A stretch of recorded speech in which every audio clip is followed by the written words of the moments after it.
is the fact that the boss refuses to give the employee time off for Hajj, regarded as an excuse that allows him to delay Hajj.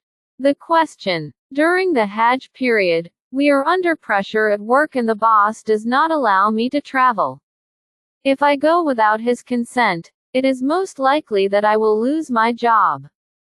Does this count as an excuse for delaying the obligatory Hajj until Allah makes it easy for me, which I do not think will be far off?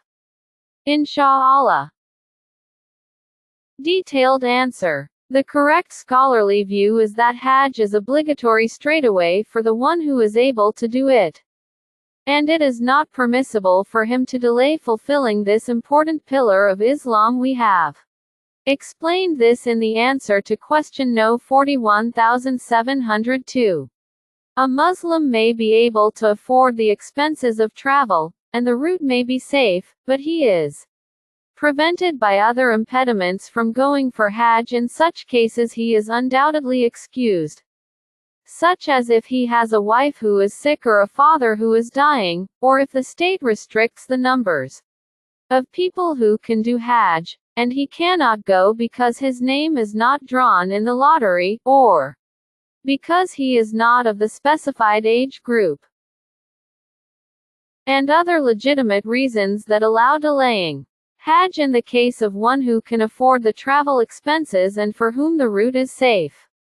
Based on that, those who have these excuses come under the heading of those who are not able to perform Hajj. What appears to us to be the case is that the fact that an employee, in either the public or private sector, is not given time off to go for Hajj does count as an excuse for that employee, and he does not have to leave his job, if it is permissible. But he should ask permission every year to go for Hajj, and try his hardest to perform Hajj, even if that means taking unpaid leave, if that will not affect his spending on his family. The scholars of the Standing Committee were asked, I want to do Umrah in Ramadan and connect it to Hajj Tamattu by exiting Ihram after Umrah and entering Ihram again for Hajj.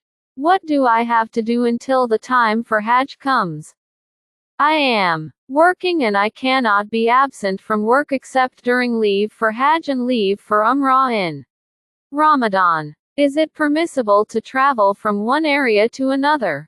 They replied, firstly, Umrah during Ramadan was encouraged by the Prophet, blessings and peace of Allah be upon him, but it is not an Umrah that can be connected to Hajj Tamattu, rather that which may be connected to Hajj Tamattu is Umrah that is performed during the months of Hajj, which are Shawwal, Dhul Qa'dah and the first 10 days of Dhul Hijjah. Then one should do Hajj in the same year. Secondly, if the situation is as described, that you cannot leave work for Hajj or Umrah, then it is not permissible for you to leave work except with the permission of your boss. Sheikh Abdul Aziz ibn Baz, Sheikh Abdar Razak Afifi, Sheikh Abdullah ibn Gadyan, Sheikh Abdullah ibn Qa'ud. Fatawa al-Lajna ad-Daima, 11/163, 164. Sheikh Muhammad ibn Salih al-Uthaymin, may Allah have mercy on him, said, if a man cannot do Hajj because of his work, then there is no blame on him, because he is not able to do it. But I often hear that brothers in the army or others go to Makkah as part of their job. Then when the time for Hajj comes, they are given permission to do Hajj. So if they give you permission, then do Hajj and there is nothing wrong with that, but if they do not give you permission, then you are not able to do it, and you do not have to do Hajj. Sheikh Ibn Uthaymin, may Allah have mercy on him, was asked, I have only come to this land for the sake of doing Hajj, but I am afraid that the person for whom I am working will not give me permission to do this obligatory duty. I am now in Saudi and not far away from the places of the Hajj rituals. I hope that Allah will guide my sponsor and that he will agree to me doing Hajj, but if he does not agree to that, will I have fulfilled the obligation by virtue of my intention, or not? Because the Prophet, blessings and peace of Allah be upon him, said, actions are but by intentions, and each man will have but that which he intended. Does this come under the heading of doing what one is able to do? I hope that you can clarify and urge sponsors to allow those who are with them to perform the pilgrimage to the sacred house of Allah.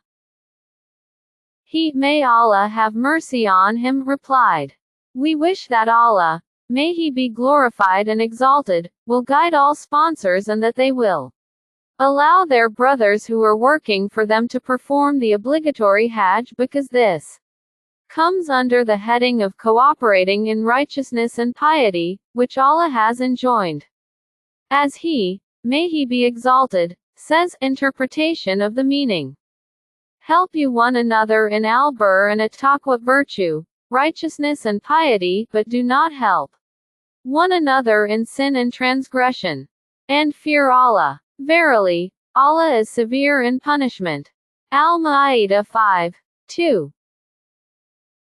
Moreover, this may be a means of attaining barakah in their work and provision, because during these 10 days if work ceases, Allah may send down barakah upon the rest of their work, which may result in a great deal of goodness, and if this happens, that is what one wants.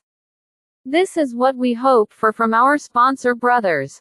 But if that is not possible, then this worker is not regarded as being able to do Hajj, so the obligation is waived in his case, because Allah, may he be exalted, says, interpretation of the meaning, for anyone who is able to undertake it. Al-Imran 3:97, but in this case he is not able to undertake it.